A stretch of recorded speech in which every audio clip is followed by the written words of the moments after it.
విజయవాడలో మహిళా భద్రత ధ్యేయంగా మహిళా శక్తి టీం రంగంలోకి దిగింది. రాష్ట్ర హోంమంత్రి అనిత, మహిళా కమిషన్ చైర్పర్సన్, ఉన్నతాధికారులు కలిసి ఈ టీం బ్రోచర్ను ఆవిష్కరించారు. ఈ సందర్భంగా మహిళలపై అఘాయిత్యాలకు పాల్పడే వారిపై సెక్చువల్ అఫెండర్ షీట్ ఓపెన్ చేస్తామని, డ్రగ్స్ రహిత సమాజం కోసం మహిళా పోలీసులు పోరాడాలని మంత్రి పిలుపునిచ్చారు.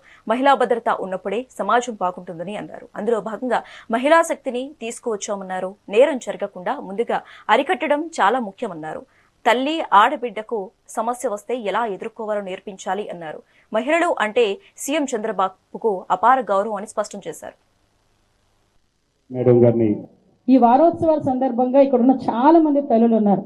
అమ్మ, నీ కూతురికి ఎన్ని కోట్లు ఇచ్చి కట్నాన్ని ఇచ్చి పెళ్లి చేసావు, లేకపోతే ఎన్ని లక్షలు పెట్టి పెద్ద పెద్ద కాలేజీల్లో చదివించావు, లేకపోతే ఎన్ని లక్షలు పెట్టి మంచి మంచి డ్రెస్సులు కొన్నావు, లేకపోతే ఎన్ని లక్షలు పెట్టి మంచి బంగారం కొని ఒక అత్తగారింటికి పంపించేవు అనే కన్నా సమస్య వస్తే ఎలా పరిష్కరించుకోవాలో చెప్పు, అదే కోట్ల ఆస్తి.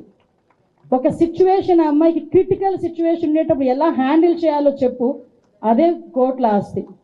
నీ కూతురు నీ దగ్గరకు వచ్చి అమ్మ ఈరోజు స్కూల్లో ఇలా జరిగింది అని ఓపెన్గా నీతో మాట్లాడుకునే స్వేచ్ఛనివ్వు, ఆ అమ్మాయికి నువ్వు ఎదే ఇచ్చి, అదే కోట్ల ఆస్తి.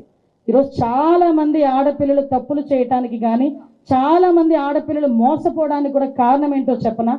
తల్లిదండ్రుల దగ్గరికి వచ్చి ఓపెన్గా చెప్పుకోలేకపోవటం, ఆ పరిస్థితి తల్లిదండ్రులు కల్పించలేకపోవటం. ఎందుకంటే మనకున్న బిజీ షెడ్యూల్లో, లేకపోతే మనకున్న భయము, ఆడపిల్ల వచ్చి అమ్మ ఇలా జరిగిందని చెప్తే తిరిగి ఎక్కడ స్కూల్ మాన్పిస్తారో, లేకపోతే ఎక్కడ కాలేజ్ మాన్పిస్తారో, ఎక్కడ ఉద్యోగానికి మాన్పించేస్తారో ఏమో భయంతో చాలా సందర్భాల్లో వాళ్ళకి జరిగిన అన్యాయాన్ని బయట వ్యక్తులతో చెప్పుకోవడం, వాళ్ళు దాన్ని లీనియన్స్గా తీసుకోవడం వల్ల జరుగుతున్న పొరపాట్లు కూడా చాలా జరుగుతున్నాయి.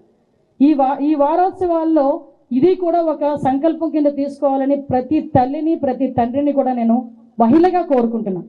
ఈరోజు గవర్నమెంట్ తరఫున మనం అందరం చూసాం. ఈరోజు గవర్నమెంట్స్ ఎంత ముందుకు తీసుకెళ్తున్నాయంటే మన స్త్రీలని, ఈరోజు గౌరవ ముఖ్యమంత్రి గారి సంగతి మీకు తెలుసు. ఎప్పుడు కూడా స్త్రీల పక్షపాతి అని చెప్పి చాలా మంది మాట్లాడుతుంటారు. ఈ రోజుకి కూడా ఆయన ఎక్కడైనా ఒక ఆడపిల్ల కనిపించి ఆగి మాట్లాడిందంటే ఆగి మాట్లాడి అమ్మాయి సమస్య పరిష్కారం చేసి వెళ్తారు.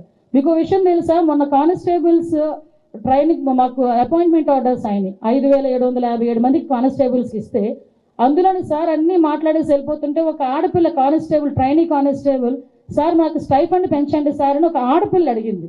తక్కువన ఆగి 4,500 రూపాయలున్న స్టైఫండ్ని 12,000 రూపాయలు చేసి హ్యాపీగా వాళ్ళందరూ కూడా హ్యాపీగా ఉండేటట్టు చేసిన పరిస్థితి.